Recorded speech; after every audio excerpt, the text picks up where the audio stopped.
يدعون من دونه الا اناثا، یہ کافر، یہ مشرکی عورتوں کی پوجا کرتے ہیں اللہ کو چھوڑ کر، عورتوں کی پوجا کرتے ہیں، اس لیے کہا گیا اناسن مانے عورتیں، یہ اس لیے کہا گیا کہ مشرکین مکہ نے جو بت بنائے تھے ان بتوں کی شکلیں عورتوں جیسی تھی، بلکہ نعوذ باللہ من ذالک بعض بت تو اس طرح بنائے تھے گویا کہ لباس کے بغیر بنائے گئے ہیں، تو وہ اس طرح نعوذ باللہ من ذالک، آپ سمجھ گئے ہوں گے میرا مطلب، کہ عورتوں کی شکل کے بھی بت بناتے اور انہیں بے لباس بھی رکھتے، ایسے نادان لوگ تھے۔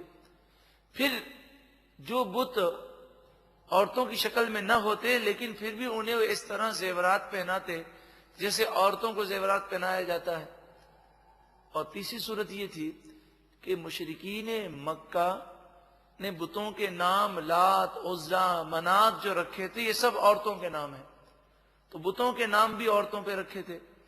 اسی طرح آپ دیکھیں آج کل ہندو دیوی کر کے بعض بتوں کو پکارتے ہیں، دیوی، دیوی یہ مونس لفظ ہے، تو یہ بتوں کے لیے مونس لفظ بھی استعمال کرتے ہیں، بعض بت مونس کی شکل میں بناتے ہیں، بعض بتوں کو عورتوں کی طرح زیورات پہناتے ہیں۔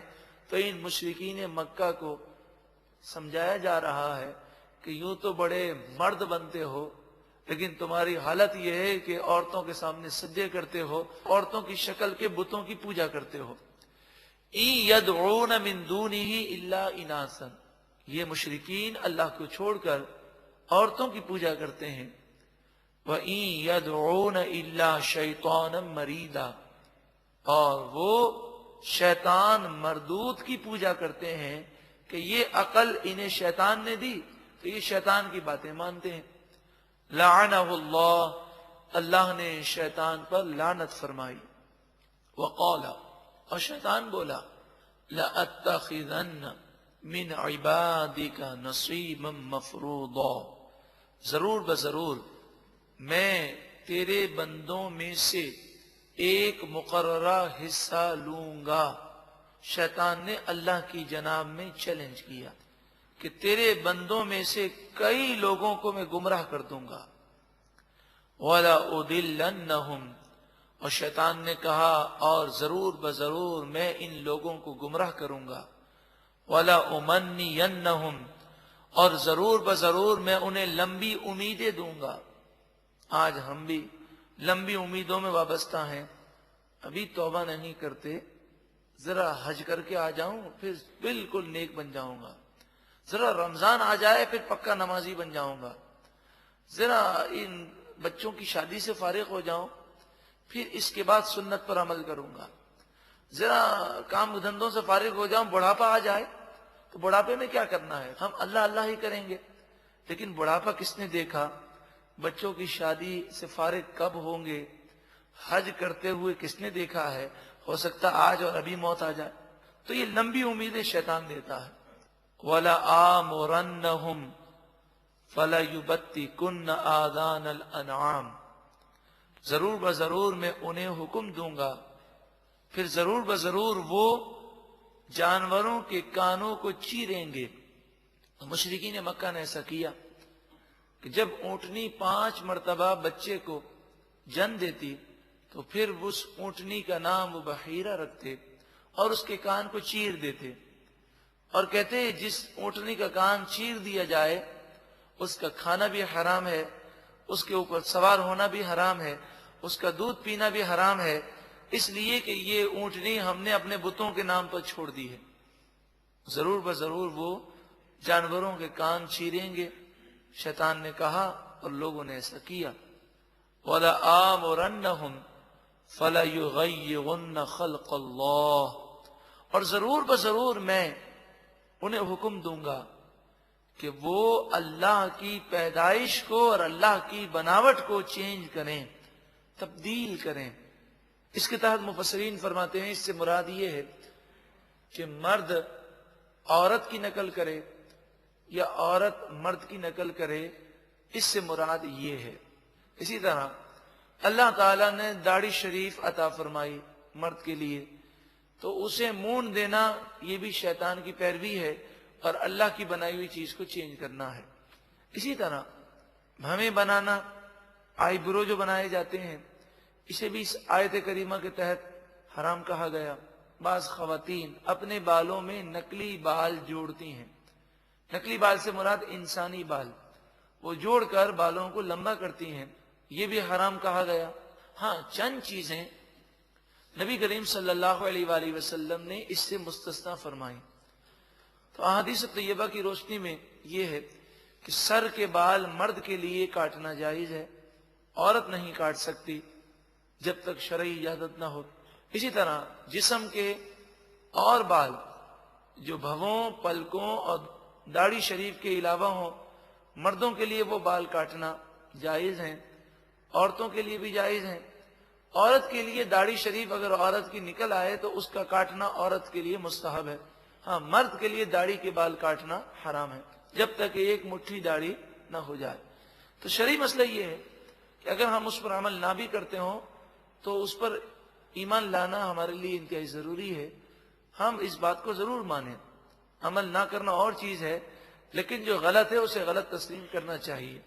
وہ یہ ہے کہ داڑھی شریف ایک مٹھی کا رکھنا واجب ہے، اس سے کم رکھیں گے تو بھی گناہ ہے، اور داڑھی شریف بالکل کلین شیو کر دیں گے یہ بھی گناہ ہے۔ ایک مٹھی اس طرح ہم لیں گے کہ داڑھی شریف کے بالوں کو ہاتھوں میں لیں گے اور تھوڑی جو ہے یہ ہاتھوں میں نہ آئے، صرف بال ہی ہوں، تو بال ہاتھ میں لے کر پھر مٹھی بنائیں گے اور مٹھی سے باہر جو بال ہوں وہ کاٹیں گے۔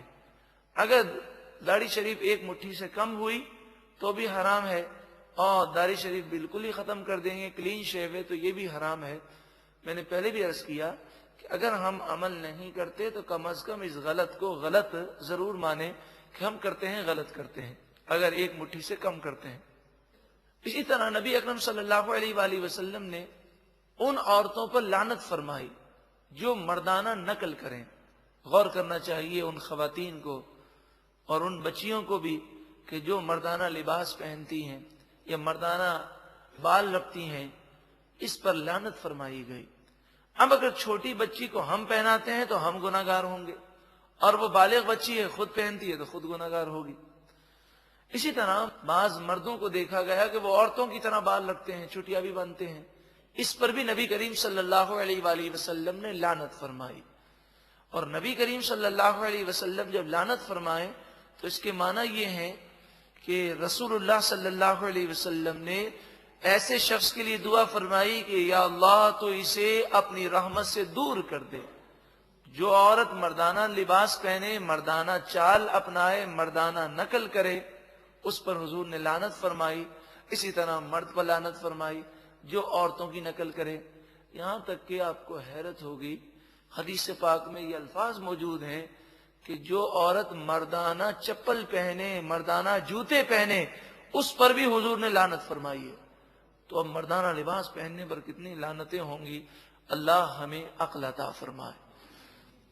وَمَن يَتَّخِذِ الشَّيْطَانَ وَلِيًّا مِّن دُونِ اللَّهِ، اور جو کوئی شیطان کو دوست بنا لے اللہ کے مقابلے میں، اللہ کو چھوڑ کر، فَقَدْ خَسِرَ خُسْرَانًا مُبِينًا، پر بے شک اس نے بہت ہی بڑا کھلا نقصان کیا۔ يَعِدُهُمْ وَيُمَنِّيهِمْ، شیطان ان سے وعدے کرتا ہے اور جھوٹی امیدوں میں مبتلا کرتا ہے۔ وَمَا يَعِدُهُمُ الشَّيْطَانُ إِلَّا غُرُورًا، شیطان جھوٹے وعدے دیتا ہے، دھوکے کے وعدے دیتا ہے۔ شیطان کی باتیں جھوٹی ہیں، شیطان کو چھوڑ کر اللہ کی فرما برداری کی جائے۔ اولئک مأواہم جہنم، جو لوگ شیطان کی پیروی کرتے ہیں ان کا ٹھکانہ جہنم ہے۔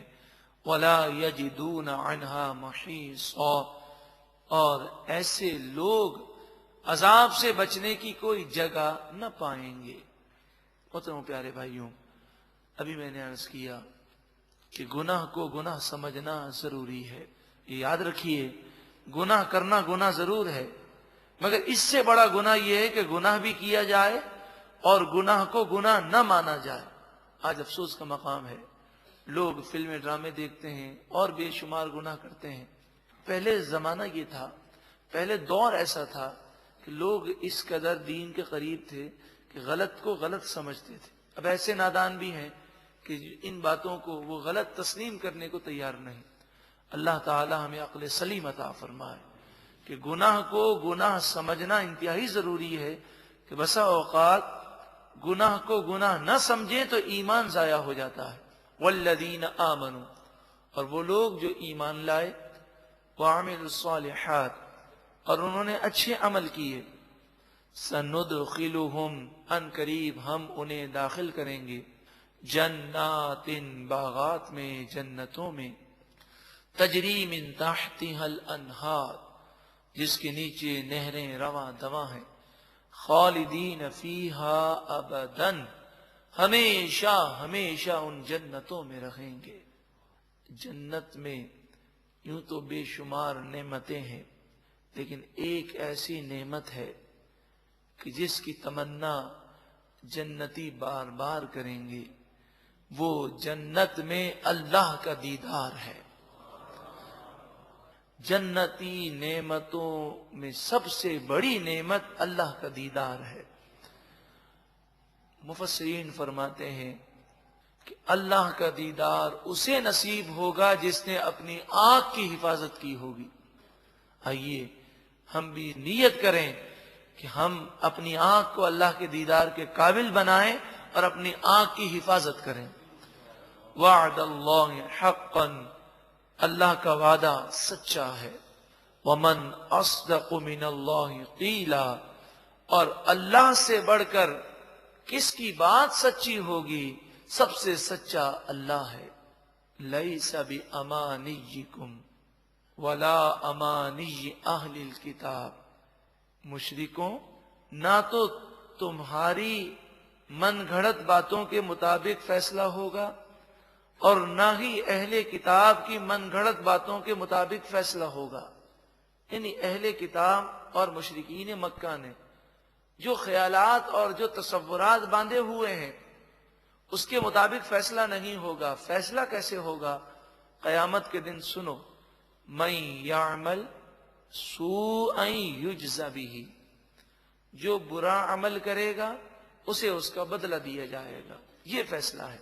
ولا یجد لہ من دون اللہ ولیا ولا نصیرا، اور اس شخص کے لیے نہ کوئی دوست ہوگا اور نہ کوئی مددگار. جس نے گناہ کیا اور اس کے گناہوں پر جب سزا دی جائے گی تو اللہ سے مقابلہ کرنے کے لیے نہ تو کوئی دوست کام آئے گا نہ کوئی مددگار. وَمَن يَعْمَلْ مِنَ الصَّالِحَاتِ مِن ذَكَرٍ أَوْ أُنثَىٰ، اور جو کوئی اچھے عمل کرے چاہے مرد ہو چاہے عورت، وَهُوَ مُؤْمِن، اس حال میں کہ وہ مومن ہو، ایمان بھی ہو اور اچھے عمل بھی کرے.